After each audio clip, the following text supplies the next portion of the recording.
thank God I'm here right now talking through a fucking computer to capture a story that hopefully will entertain other people. It's like, this is fucking the peak of civilization. Like, we are maxing out right now. Fortunes are made or lost because of information. They can either cut interest rates or they can print money. The key feature here is speed, trying to follow what's going on in the international markets. The roaring 20s. We used to laugh at Amazon. I mean, I get it. That was funny, Amazon. Right? Yeah, and we've laughed at Tesla along the way. Oh, man, Tesla. Damn it, that's what's happening. So he had that information prior to anyone else. If you don't, and they get you, then you lose money. I listened and I transmitted and I analyzed. There's a little bit of detective work when you hear a little piece of information. All right. So, Brian, you had a chance to talk with Ronald Murray recently. For those that don't know who Ronald is, why don't you set it up? In this series, we talked to Ronald Murray, culinary assistant to Gordon Ramsay, world traveler, adventurer, and man of many, many tales. Please enjoy this random conversation with interesting people featuring Ronald Murray. Ronald Stephen Murray Jr. I guess we'll start in the future, since the future influences the past, and vice versa. Yeah, there's been like a big magnet south of the border, as I like to say, in all over Latin America. So Peru was a real big one for me.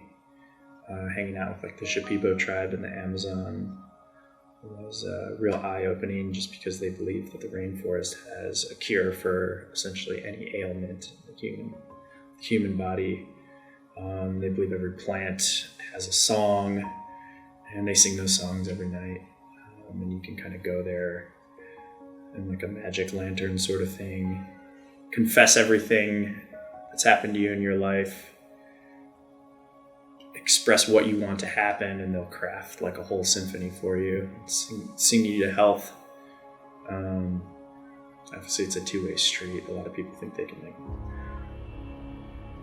buy the ticket and take the ride, but there's a lot of personal work that has to happen down there. A huge part of allowing these things to help you, there's like a cleansing process, which I feel like if anyone just does the cleanse, which is to eliminate stimulants, fats, impurities in the whole, which is animals, you'll find a clarity, not only in your brain and your blood, but even your skin will clear up once you start going all the way to the root. It's kind of like stripping the slate clean, or like clearing the hard drive and then allowing to see what this has to do.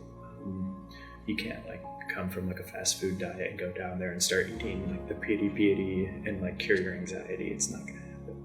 And I think there's a whole world that's gonna open up to it, and it's like we are just now, it's like our parents' generation didn't know smoking was bad, and like my mom drank through her pregnancies. It's like the amount of information that's available in the world right now, the consciousness that's going towards what we're putting in our bodies is going to allow this to really, really pick up speed in like a parabolic trajectory, as opposed to us kind of like only getting snippets.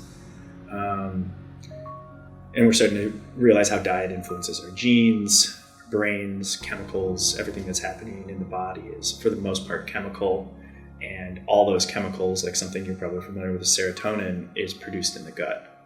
But not only serotonin, everything. So all these things that make you feel happy, make you feel energized, this is all happening inside the digestive system. And once we start realizing that we can streamline a diet to not only like clean that system out, but then start giving it things that allow it to function at like a much higher rate, you're going to see longer lifespans, more efficient thought processes. Like it's great. You're going to be a lot. I've been practicing natural. I called it like an immunity program. I started it like 3 years ago. I've been hanging out in Nepal and studying the Ayurvedic medicine. I'd gone up like Everest Base Camp. I was living with a Buddhist nunnery, the Kopan nunnery outside of Kathmandu. Took my brother there, and we went to this festival marked by Buddha's birthday called the Nyang Nung Festival. It was like one day on, where You eat, you drink, you pray, you do prostrations all day. You'll do about 2,000 prostrations, like up and down, for like 8 hours. But they're feeding you porridge and tea, and you have meal breaks. But you look at this Ayurvedic food, and they're basically free of disease. Everyone's living to be 100 years old. And I was like, okay, cool. Like, we can basically avoid sickness by pumping ourselves full of good things. Yeah, it's like, what do they say? It's the journey that's the most fulfilling. And this was incredible, just to see the people who live their life in this environment. And you stop at towns all along the way, and these tea houses are actually where, like, you're not only meeting people from all over the world, you're getting to interact with like a Nepalese culture that lives around the family stove and uses the yak fully. You'll see an animal that's used head to toe for its labor, for its energy sources of food, milk, everything. It's like, it's fur for clothing. This thing's hauling all their whatever it is, whether it's water or food, up the hill. Its shit is getting dried out and used to stoke the fire. Then you're boiling the coffee on the stove that the animals hauled up. You're wearing a yak jacket, and then you're frying up like a yak steak at night. What's cool is, like, as much as it's like, oh, I'm far from a purist, it's like, okay, we're doing this like mind, body, soul search up Everest. There's bars all along the way serving like Tuborgs, and like there's snooker tables where like you'll be, the highest bar in the world is in a town called Namche.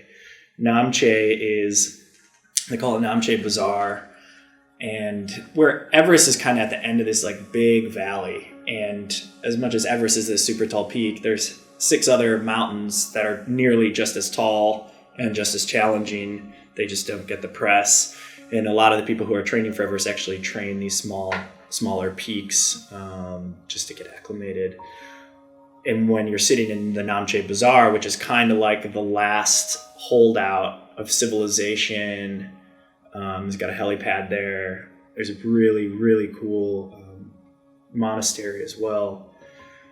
But in there, like, you'll go to the bar, you'll get like a yak cheeseburger, you'll get like a beer, and then you'll be shooting snooker against a guy who just summited. And it's his like 8th time doing it. And he just led a team of like 15 people. And he's not going to miss this fucking show. Yeah, you know, when I was up there, I wasn't really there for the pubs. I was on a pretty serious mission. In that town, actually, you know, it's like you're so high, you're not really even able to sleep high as in altitude, and you're already living in this like euphoric state of dehydration, lack of oxygen, and that in itself is like, you're gonna start feeling feelings you've never felt before, far over like, you know, what a couple beers does for you. It's hard for me to rank things, just because it's like, I still think like Chinatown in New York City is one of the most interesting places in the world. In terms of like sheer like raw nature and beauty, it's up there.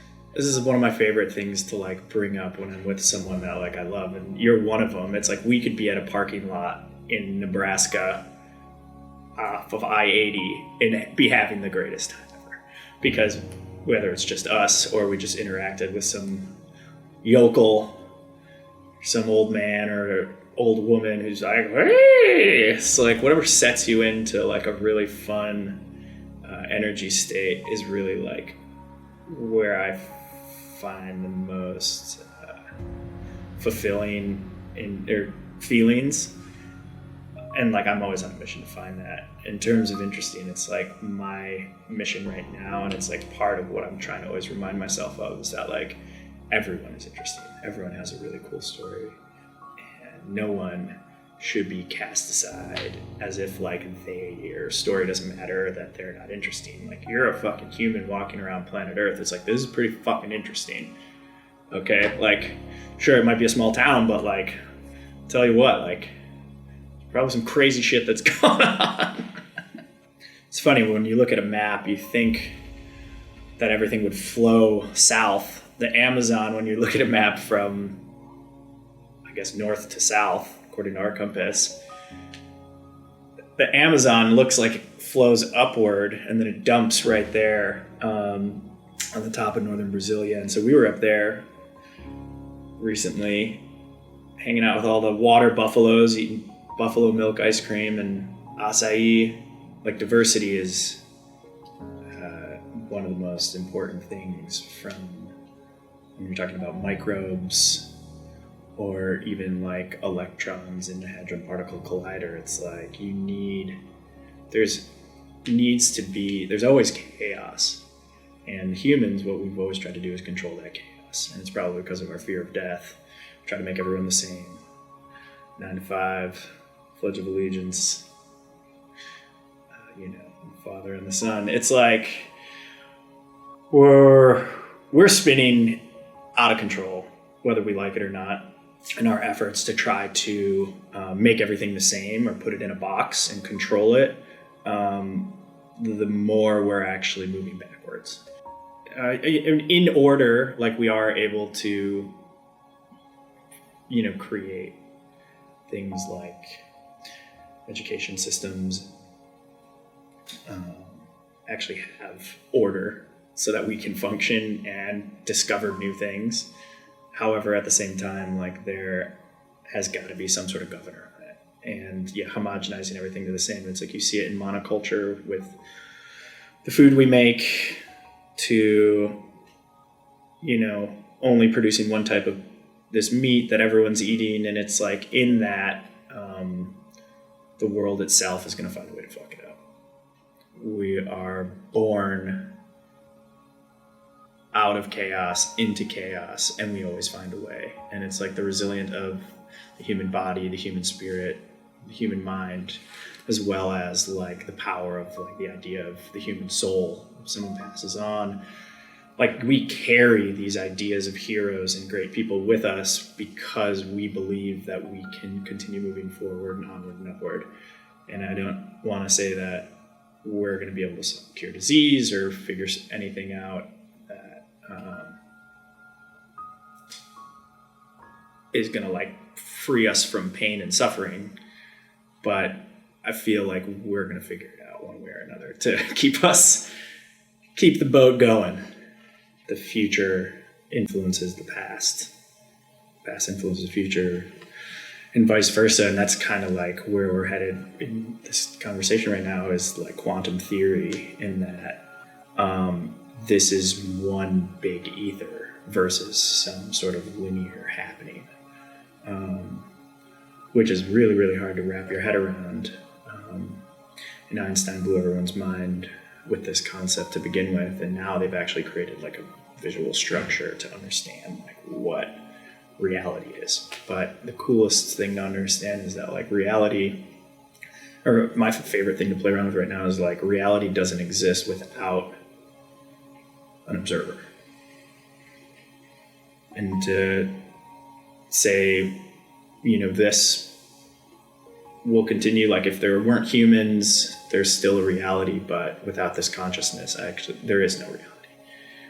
And whether or not we believe we're getting influence from the past, or there's a future, and you probably have experienced deja vu, where it's like, oh, I saw this happen before, and that could very well be the case that like we're kind of breaking through. You're saying you see spectrals or sacred geometry when you experiment with hallucinogens, near-death experiences, these sort of things. Like once you enter into the sacred geometry and that like geometric diamond prism world, and you start studying Fibonacci sequences and the patterns in nature that literally just run forever, then you're like really getting into this like high level of thought of like, what is time?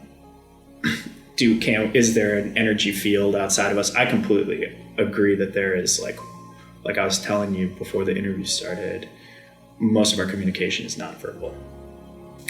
Like verbal communication is an amalgamation of all of your experiences that have been dialed for survival purposes. Like I'm telling you things to try to convince you of my understanding of reality. Whereas like there's so much happening between you and I right now in an energy format that we're not conscious of. And I think it was Aldous Huxley, he wrote The Doors of Perception, which I dove into, when I was like 14 or 15, first started smoking weed. And he explained it in like my favorite way, and I still actually use this just to help understand it, is like, you're an animal, I'm an animal. The bird out there is an animal. What he's seeing and experiencing and feeling is very, very different than from what we are, and we are both life, and the plant is the same. But when you look at the human, we have this ability to see all these colors, take in all these smells. When you're a baby, you're not seeing, smelling, and none of that has registered and created pathways for memory to remind you of what something is or start categorizing things. You're literally just an orb existing in an energy field. And that's why they think like these first 2 years, it's like you are just sucking in energy, and that's gonna be the most definitive time of your life. As we like start to try to understand this, like, oh, why am I this way or why am I this way? The reality is like you're here, your body is trying to survive. Your brain is trying to help your body survive for the sake of what life was always doing, is trying to survive and keep going. It's probably why sexual energy is the most powerful energy for the humans and most animals, is because that is life trying to survive. And to think that you're special, the reality is it's like you can see this way because it helped you survive. You can smell a level of things because that helped you survive. You're able to smell if something was rotten. And there are these instincts that we carry. So it's like, is it a handshake or is it nature or nurture? It's like we inherit so many instincts. I was sitting there with Dean the other day, our security guy, medic, and I was like, how old do you think the seagull is? And he's like 1,000 years old. I was like, okay, that building over there is over 1,000 years old. Where are we? That's like, I'm not good at history, mate. The seagull is 33 million years old.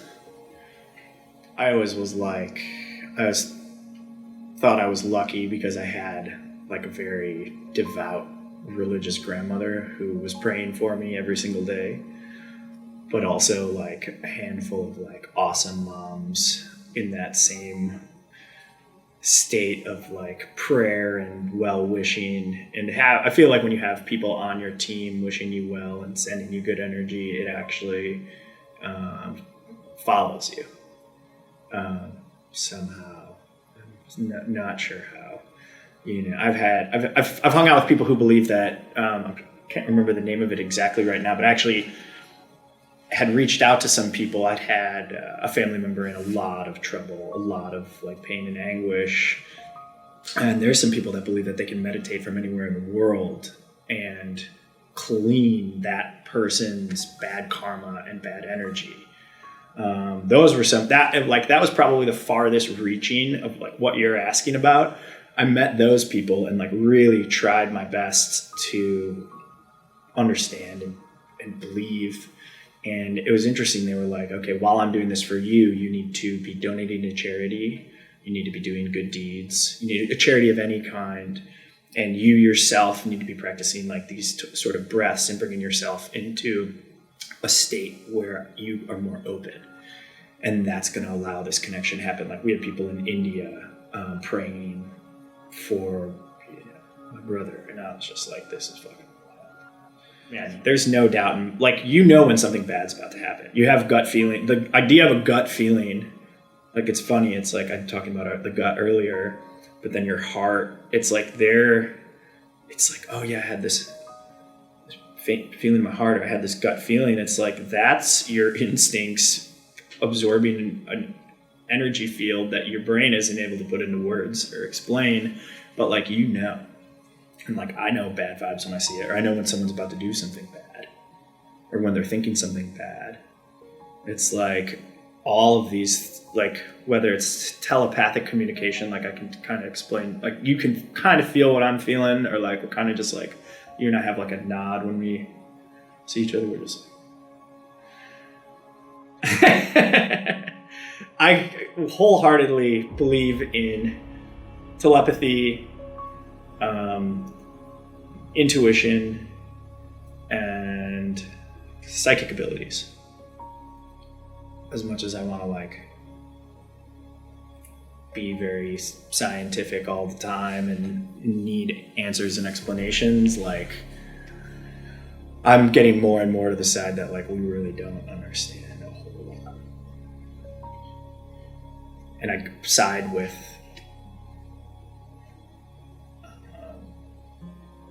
there being like a whole nother way of seeing this world that we're like just approaching. Like you're saying, like the brain is capable. It's silly to not think that it's only doing this small amount of work and our potential is unlimited. People say we're at the height of civilization. I love saying like I feel like I'm in Rome, and like it feels like that. You find yourself in like New York City. You're like, this is modern day Rome. This is the peak of civilization. But I feel like that idea goes all the way back to like a huge issue with most people, identity, where the world revolves around them. So I would hope that like, the squirrel in his nest right now is like, this is it. I am the fucking king. I have got all the nuts, got the little baby squirrels. I got this awesome tree. Like, this is the peak of civilization, of squirrel, the squirrel species at its height. And I think this is the greatest mindset. Like, I'm like really always pushing for like people to start practicing positive mindset stuff where you're just doing gratitudes, and like, thank God I'm here right now talking through a fucking computer to capture a story that hopefully will entertain other people. It's like, this is fucking the peak of civilization. Like, we are maxing out right now. I'm gonna get on a fucking airplane in a couple of days and fly across a fucking ocean through the fucking atmosphere. This is the peak of civilization, but who knows, man? Maybe back in the day when we were fucking roasting in a big ass fire, some fresh water, like, this is it. I got lucky enough to go to a talk called like Gratitude is a Superpower, and this is a long time ago. It was actually at Burning Man, and I'd been drawn to Burning Man because I was at like my wit's end, and everyone in this talk was also there for the same reason. They'd like had some trauma, some loss, all these gnarly stories got shared, and the gratitude being a superpower was like, this invited me into this idea. And I honestly, like, it is a superpower in the sense that you're invincible if you believe that you're lucky and blessed in anything that's happening. Like, I've got fresh bottled water, I've got awesome people around, endless experiences. Every corner you look, it's like, if you are always thinking or being grateful for like all these little things, you're slowly going to start creating subconscious thoughts that basically just allow you to wake up and be happy. And that's, in my opinion, success. So you can start, and everything always starts with you. So you're like, what I have. Thank you for this. Well, thank you for this. You can really up the ante when you're in that single mind. And you can be like, thank you for the bad things that happened to me because they taught me this, this, and this. Like, I'm grateful for, people being really hard on me or being aggressive, because it showed me a way to be and a way not to be. And then you basically go from I to us to we to everyone, and then you can start taking gratitudes and be like, thank you for just like another sunny day, And then you're like in like a much larger scale of gratitude where it's like you're entering almost like a metaphysical or transcendental meditation where it's like you kind of break out of the box and then you're in infinite bliss or infinite intelligence. And that's like, but it starts here, being like, I'm grateful for the ability to be alive today and breathing air and having someone be interested in what I'm saying. You're winning at that game a little bit more than you would be if you fucking talking shit about everything. We have a couple of those people in our life. I know everyone does. Hey, it's such a beautiful day. How's it going? Oh my god, this is gonna be a great day. Yeah, it would be. There wasn't a fucking forest fire happening in the Amazon. Yeah, I visited my buddy's house in Arizona the one day and noticed in his garage he had a sign up that was pre-printed, probably bought on Amazon, that said something like, "It's Monday, let the stress begin." Like, I don't know if I would hang up a sign like that. That's just like an emblem of like... One day closer to death. Death and taxes and my dumb wife. Like... Everything is chaotic and there's nothing we can do about that. And like you and I, outside of this conversation that we're having today, have talked about AI and the efforts of AI and these people who like, you know, moved from the string theory into like where modern quantum theories are essentially saying like, okay, so we put 16 people in a room, how many possible ways can these people interact? And like you're gonna be like, oh, that's easy, it can only be this many ways. And the reality is it ends up being this like astronomical number, and that's only like 16 people. And then take a neuron, or to even take like, you know, mitochondria and what's bouncing around in that, you're looking at thousands of different particles or different neurons or electrons interacting, and you're in a figure that is not going to be able to be predictable.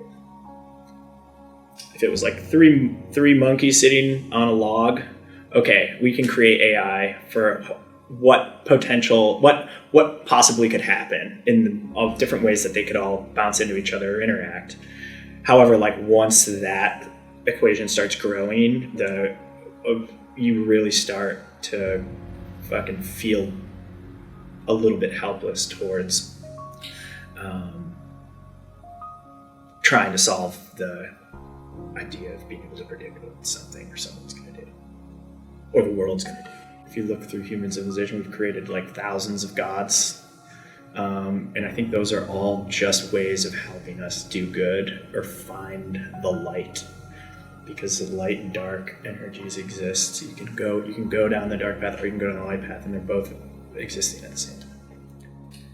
Well, how do you feel about fun? Short word, F-U-N, only 3 letters. Sounds dumb. I like to have fun.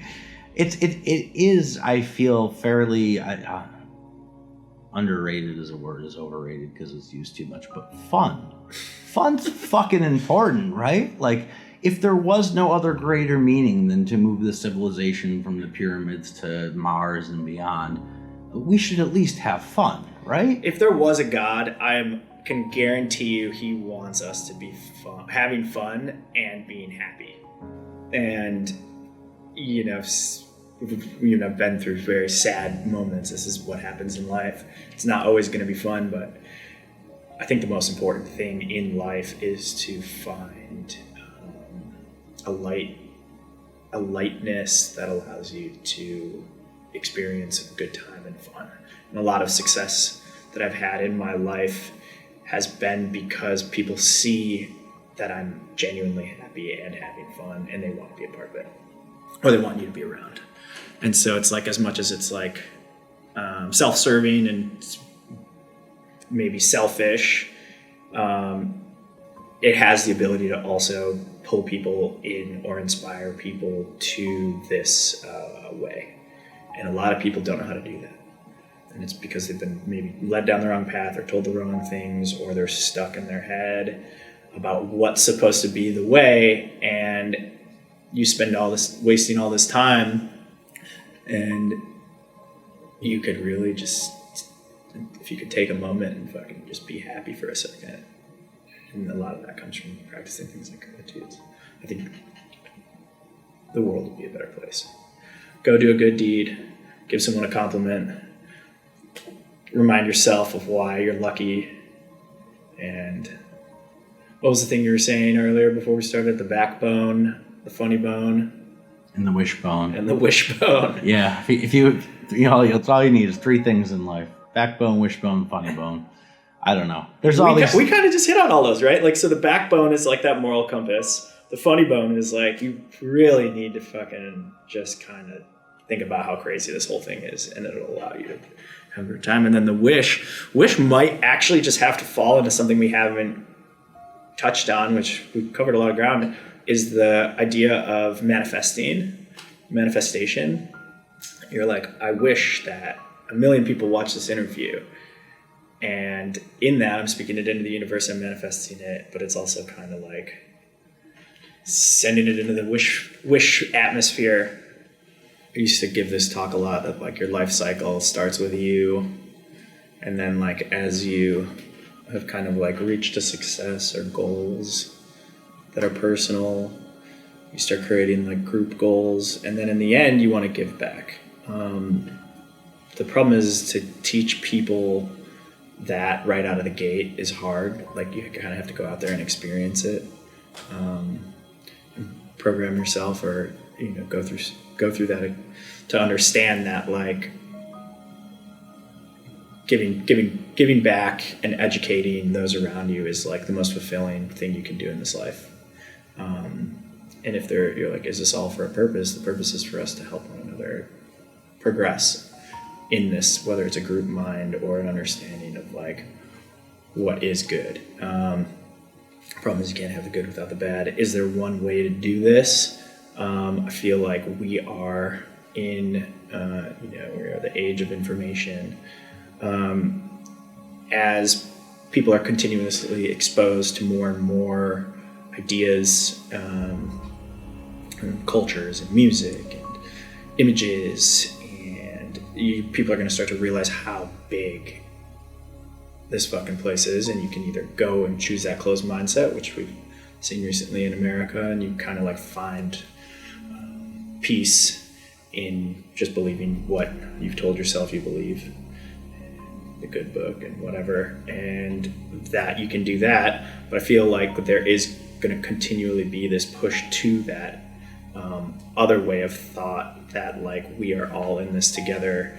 And it's like, whether you're saying this is you're trying to help one particular group, I wouldn't go ahead and polarize yourself just focusing on one particular group, because there's people all over of every type, rich or poor, need to understand that we're all in this together, and that helping one another just understand that is like our biggest mission. And I think you're doing God's work in the sense that you're going out there and trying to help others be happier, be better, live a better life, and that in turn will obviously like keep snowballing. Then they do it, and they help other people, and that is there a way to do it on a more massive scale? Yeah, we become celebrities and everyone listens to us. We start telling really, really good stories, and no one is going to be able to look away. And is there a silver bullet? Yeah, you, me, Jeremiah, maybe we'll bring Jillian, even though she crashed the van earlier.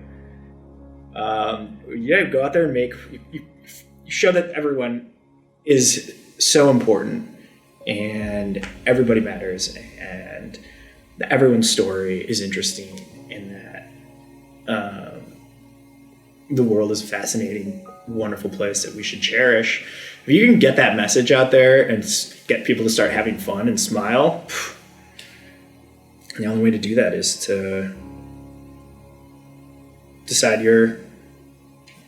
that mission wholeheartedly and believe it, and never let anything get in the way of it, and then push forward.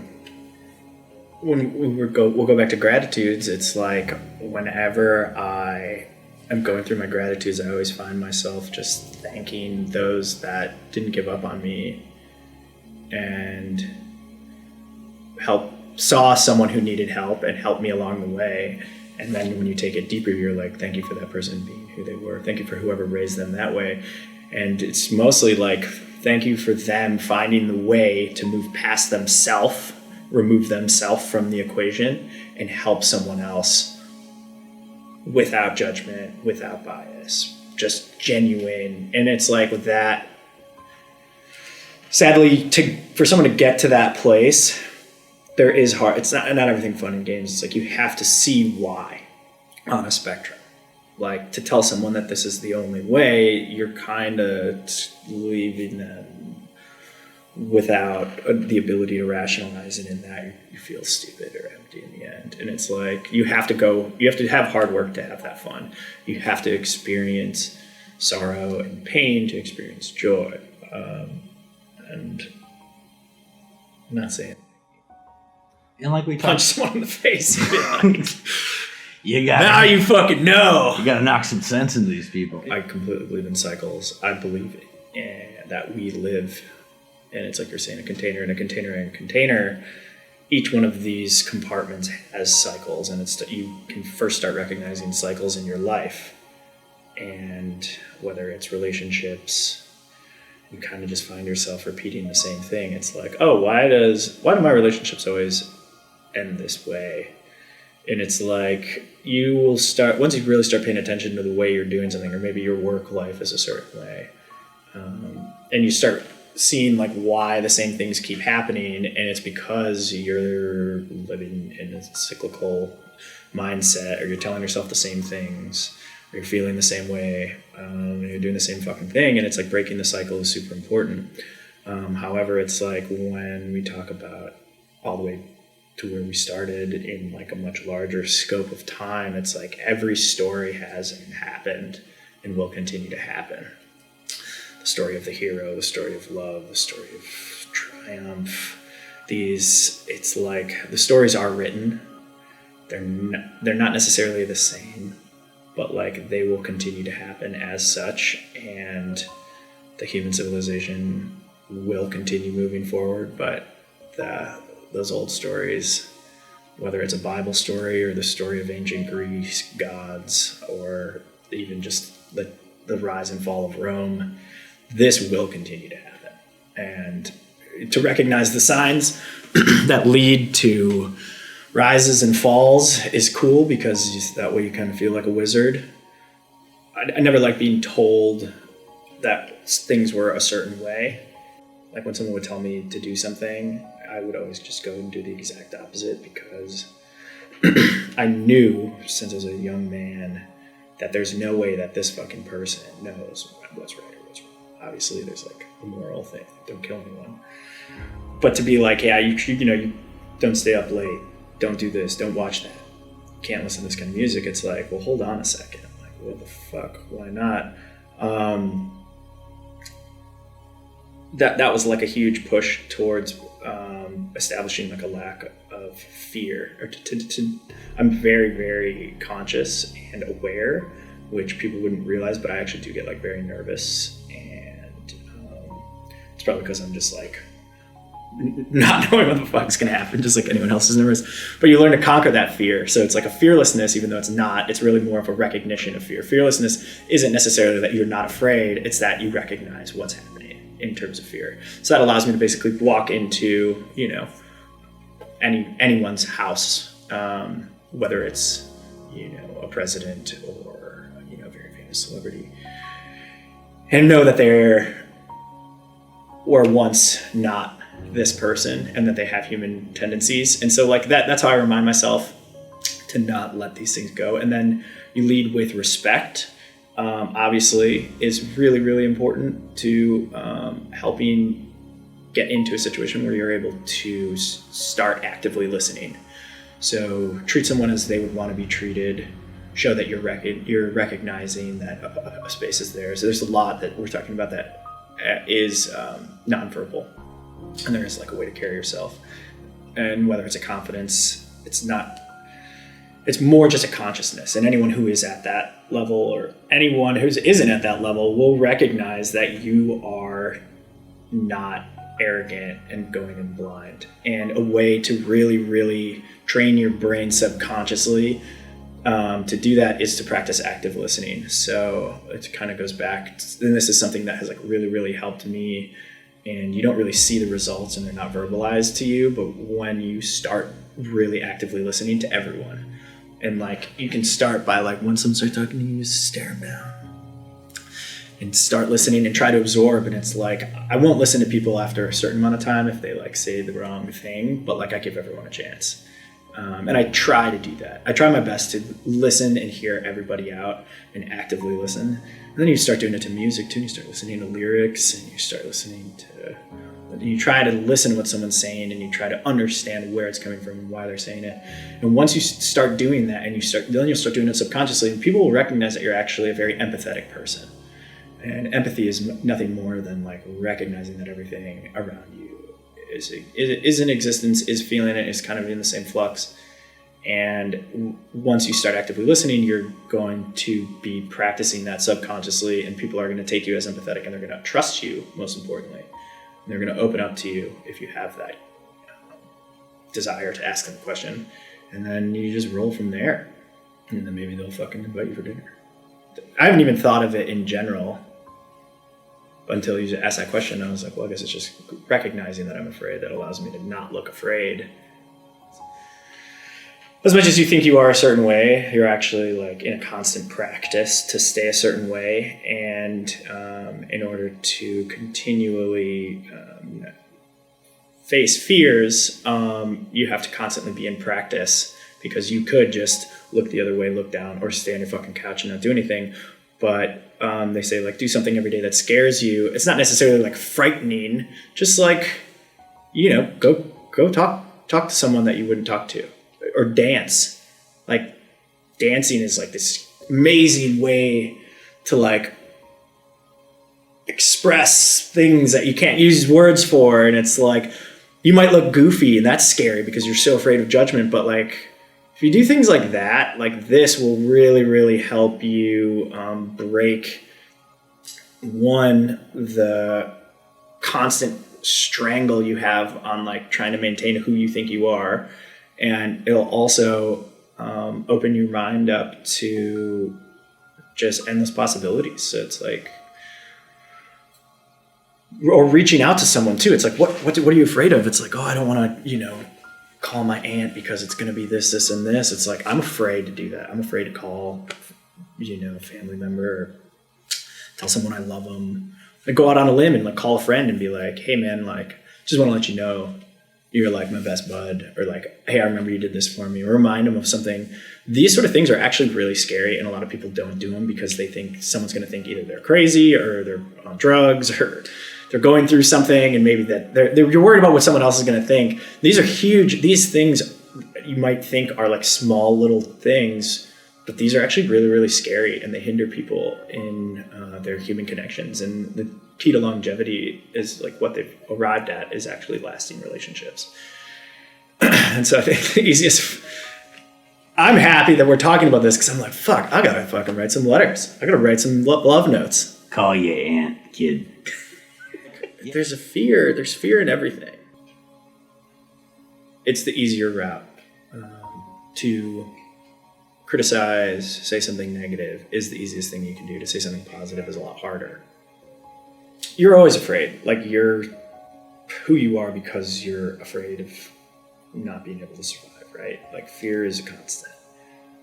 The reason negativity and things of that nature spread faster is because it's just there. You're like, you're a fucking idiot. That's a lot easier than being like, you know what, you're fucking brilliant because you're really good looking. You just face it. Consciousness is king. And to recognize why you're feeling a certain way will give you leaps and bounds of control over that feeling than trying to blame something else. All I want to do is personal aircrafts. Like, I'm like, in Elon's argument, so at the Boring Company, he's like, okay, like think of a drone and how loud that is. Like a personal aircraft is going to be really, really loud and really, really scary. But I think personal aviation and automated flight, and whether it's those big passenger drones that are going to be able to move us, bounce around city centers, I really think just like transportation, as someone who travels all the time, I was on a bus 45 minutes to school each way. I was on a train hour plus or an hour and a half in traffic to downtown Chicago for high school. I've always been in transit. I've spent most of my waking life in transit, and I am so excited to just fucking be able to fly on my own. Yeah, so that was fun, Andy. I love this, walking around and talking to people that I work with and meet about some of the most abstract ideas in the world. I think that that's what we tried to do when we set out with Uncharted, everything that's not in the charts. It's fascinating stuff to listen to what you did there, and I can't wait to listen to some more. More about us at unchartedinvest.com. I'm Andy Nelson at AndyNelson76 on Twitter, and he's Brian Griffo. At Brian Griffo, Tesla Wolf. We're out.